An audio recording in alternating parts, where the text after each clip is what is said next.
নমস্কার, কেমন আছেন সবাই? আশা করছি সকলে খুব খুব ভালো আছেন ও সুস্থ আছেন। আমার নতুন একটা ভিডিওতে আপনাদের সকলকে অনেক অনেক ওয়েলকাম। তো চলুন আজকে বানাবো পিঠা পুলি পাটিসাপটা পিঠা।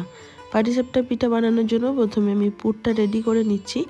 তো আজকে আমি নারকেলের পুর ব্যবহার করব। তো তার জন্যে মিক্সিতে নারকেলটাকে কুড়িয়ে নিয়েছি। এখন দিয়ে দিলাম 1 কাপ পরিমাণ চিনি আর তার মধ্যে দিয়ে দিলাম নারকেল কোড়াটা। চিনির সাথে নারকেল কোড়াটা খুব ভালো করে মিশিয়ে নিচ্ছি। দিয়ে 1 কাপ পরিমাণ গুঁড়ো দুধ এখানে আমি ব্যবহার করব।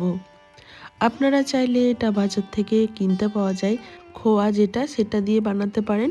ওটা দিয়েই সবথেকে বেশি ভালো হয়। তো আমি আজকে নারকেল দিয়েই বানাচ্ছি। তো পুরটাকে এইভাবে রেডি করে নেব আর শেষে একটু খেজুর গুড় দেব আর সামান্য একটু ফুড কালার দিয়ে পুরটাকে আমি তৈরি করে নেব।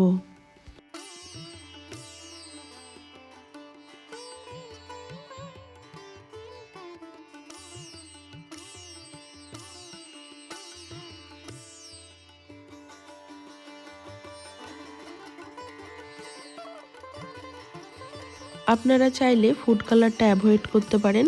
তো আমি সামান্য একটু ব্যবহার করেছিলাম যাতে দেখতে ভালো লাগে। এবার আমি যে পাটিসাপটা পিঠার ব্যাটারটা সেটা তৈরি করে নিচ্ছি। ব্যাটারটা তৈরি করা খুবই সহজ। এখানে আমি 2 কাপ পরিমাণ সুজি নিয়েছি আর নেব 1.5 কাপ পরিমাণ ময়দা।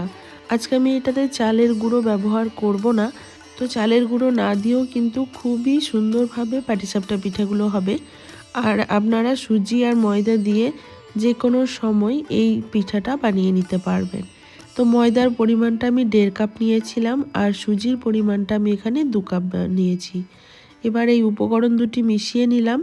এখানে স্বাদের ব্যালেন্সের জন্য সামান্য একটু নুন ব্যবহার করেছি আর মিষ্টির জন্য একটু খেজুরের গুড় ব্যবহার করলাম। এবার এখানে আমি ছোট গ্লাসের 1 গ্লাস গরুর দুধ ব্যবহার করেছি আর দিয়ে দেব সেম গ্লাসেরই 1 গ্লাস মতো জল দিয়ে ব্যাটারটা সুন্দরভাবে তৈরি করে নেব।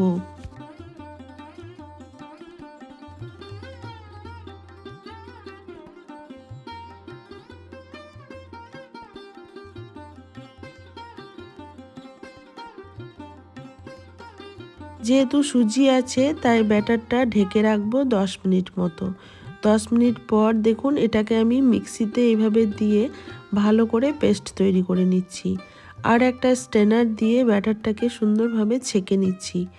এই কাজটা যদি করে নেন তাহলে আপনার ব্যাটারটা খুবই স্মুথ হবে আর পিঠাগুলো বানাতেও খুবই সুবিধা হবে। তো দেখুন একটা পাতলা ব্যাটার তৈরি করে নিচ্ছি। তো দেখে বুঝতেই পারছেন কতটা পাতলা ব্যাটার আমি তৈরি করে নিয়েছি। এই ব্যাটারটা কিন্তু এখন খুবই স্মুথ হয়েছে যেহেতু আমি স্ট্রেনার দিয়ে ছেঁকে নিয়েছি আর মিক্সির মধ্যে ঘুরিয়ে নিয়েছিলাম। তো এখন আমি সমস্ত উপকরণগুলো পাশে রেখে দিয়েছি রেডি করে। এখন একটা একটা করে পাটিসাপটা পিঠে আমি বানিয়ে নেব। আর পিঠা বানানোর জন্য এখানে আমি ননস্টিকের একটা তাওয়া নিয়েছি। এই ননস্টিকের তাওয়াতে কিন্তু পিঠাটা খুবই সুন্দর হয় বা খুবই ইজিভাবে উঠে আসে। এখন আমি ননস্টিকের তাওয়ার মধ্যে সামান্য একটু ঘি ব্রাশ করে নিলাম। এবার আমি 1 হাতা করে ব্যাটার দেব আর এই তাওয়াটাকে একটু হালকা হাতে ঘুরিয়ে নেব। দেখুন কিভাবে বানাচ্ছি। ঠিক সেম পদ্ধতিতে আপনারাও কিন্তু খুব সহজে এই পিঠাটা বানিয়ে নিতে পারবেন। আর এই পিঠাটা বানানো খুবই সহজ। যিনি কোনোদিন এই পিঠা বানাননি তিনিও কিন্তু একবার দেখা মাত্র এই পিঠাটা ইজিভাবে বানিয়ে নিতে পারবেন। তো পিঠাটা দেখে বুঝতেই পারছেন ওপরটা কিন্তু এইভাবে শুকিয়ে এসছে। এখন আমি এর মধ্যে দিয়ে দেব পুর। তো আমি আমার পছন্দ মতো পুরটা দিয়ে দিলাম। এবার খুন্তির সাহায্যে হালকা হাতে এটাকে রাউন্ড করে নেব। ব্যাস তৈরি হয়ে গেল আমার পাটিসাপটা পিঠা। দেখেছেন তো কতটা সহজ পদ্ধতিতে এই পিঠা বানানো যায়। তো এইভাবে একটু উল্টে পাল্টে পিঠাটাকে সেঁকে নেব দিয়ে নামিয়ে নেব। এই পিঠা বানানো খুবই সহজ বন্ধুরা। আর এই পিঠাটা বানাতে গেলে কিছু কিছু টিপস ফলো করবেন, তাতে করে এই পিঠাটা কিন্তু খুবই সুন্দর হবে। তো তাওয়ার আঁচটা মিডিয়ামে রেখে পিঠার ব্যাটারটা দিয়ে হালকা হাতে এভাবে ঘুরিয়ে নিতে হবে। দিয়ে স্টিমটা কম করে দিতে হবে।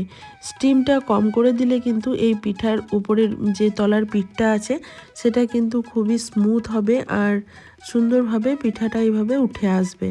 আর যদি স্টিমটা বেশি আঁচে করা যায় তখন পিঠার নিচেটা কিন্তু একটা জালি জালি ভাব চলে আসবে। তো আপনাদের যার যেটা পছন্দ সেইভাবে কিন্তু বানিয়ে নিতে পারবেন।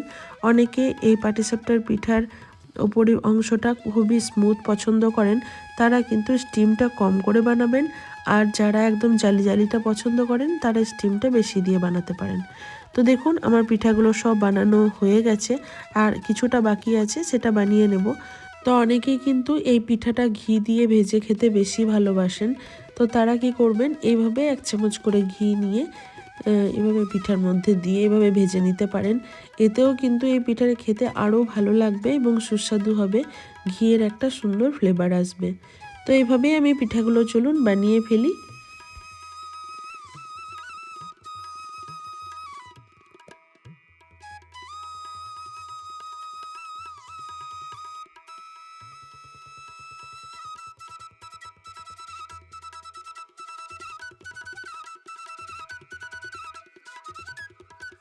তো চলুন আমি সার্ভ করে নিয়েছি, আর পিঠাটা ভেঙে দেখাচ্ছি আপনাদের ভেতরটা কত সুন্দর হয়েছে।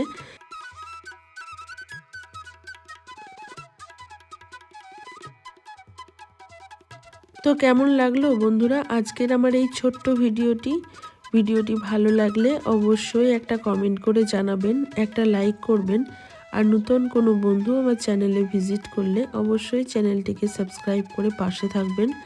সবাই ভালো থাকবেন, সুস্থ থাকবেন। আবারও দেখা হবে নেক্সট কোনো ব্লগ বা ভিডিওর সাথে। আজকের মতো এই পর্যন্তই, টাটা।